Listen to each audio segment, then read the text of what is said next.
What's up, everybody? I'm making this video because something came up that I feel is important for me to address, and I've been thinking about it since this happened.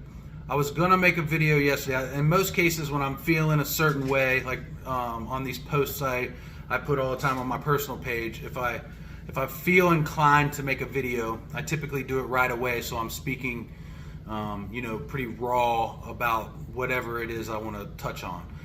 In this case, I had already made a post on the Vets and Brews yesterday for the bourbon raffle, so I didn't want to kind of muddy the waters with posts. I wanted this to be the only post that you saw today from Vets and Brews.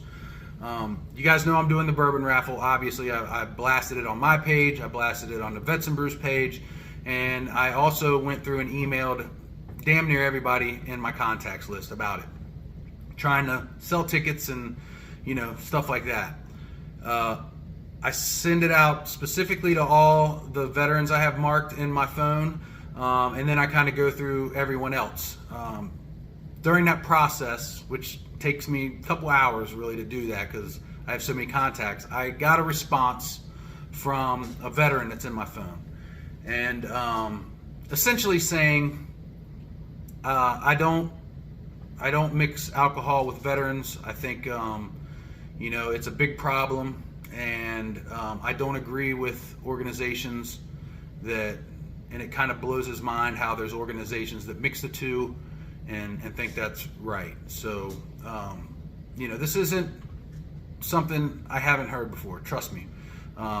I've heard this before, and I politely replied to him. I said, duly noted. I understand where you're coming from, and I'll be sure not to send anything like this to you again. And we went back and forth. It was a very nice correspondence between me and him. Here's the thing. I think most of you that know me and have participated in any kind of Vets and Brews events, especially the Honor Bus, I think you know that I'm coming from a place of love with this organization. I 100% acknowledge that veteran suicide is a very big problem, and I do know, based on stats that people have given me, that there is some type of substance abuse tied into most of those situations. I acknowledge that, and I've had people say I can't work with you because of this. That's fine. I understand. I understand this guy's opinion on how he sees what I'm doing, and the only rebuttal I have for that is, number one, I know my intentions with this organization. My whole goal is to show veterans that they're appreciated. I tie most of these around breweries and events that are happening at breweries. So I know they're going to be there anyway, having a few beers. I just want to show up and say, hey, thank you for your service. I appreciate you. And a way that I do that as a beer nerd is through buying a beer for someone, and that's the whole way that Vets and Brews came about. The other thing is through I know my intention. There's a lot of people who tell me things all the time. They disagree with what I'm doing, but if I know my intentions are pure and I'm coming from a place of love, I take those opinions into account, but I don't take them to heart, or as fully as I should, I guess. I know what I'm doing is for a good reason. I want to spoil veterans. I want to show them how much I appreciate them. And I think and I've had quite a few veterans tell me they get it. You know what I mean? When they've come to my events, specifically Honor Bus or the Concert for a Cause last year. I know what I'm trying to do is to help, or to show love, or spread love, or just show appreciation.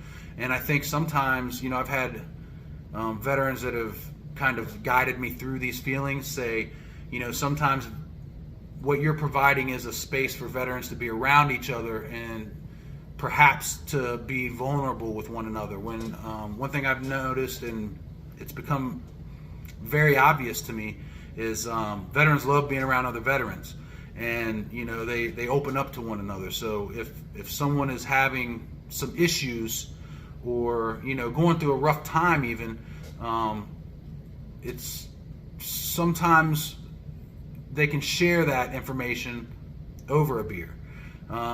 And you know, I pride myself on providing an environment that is fun, relaxed, very casual, and you know, I don't mind buying vets a beer. It makes me feel good, to be honest with you. And I'm not going to stop what I'm doing. I know that not everyone's going to understand this. Not everyone's going to agree with what I'm doing, but I do want to acknowledge this. If this message reaches that guy, I hope he understands, you know, the core of what I'm doing and the intention behind what I'm doing, and he hears me and believes me. I hear you, brother, and I have taken it into consideration many times, because you're not the first person to kind of approach me with that viewpoint. And you know, it's happened enough that I feel like it's only appropriate for me to make this message. So I get you. I hope you understand where I'm coming from. And one thing about this particular person, he hasn't participated in an event yet that I've hosted. I know he probably won't show up to one, but I think if he did, he'd have a better understanding of my approach and just, you know, my motivation behind what I'm doing with Vets and Brews. So if you feel that way, I get you. You know, if you come to one of my events, I hope you feel the love, honestly, because that's what it's all about, man. I really appreciate what veterans have done for me personally, this country, everything. And you know, just sharing a beer with them is my way of showing that appreciation and saying thank you. So that's it. I just wanted to let you know that that's what's kind of going on in my head right now, and kind of put this message out there, because I know it's going to happen again. So that's it. I appreciate y'all. Have a great day. I love you.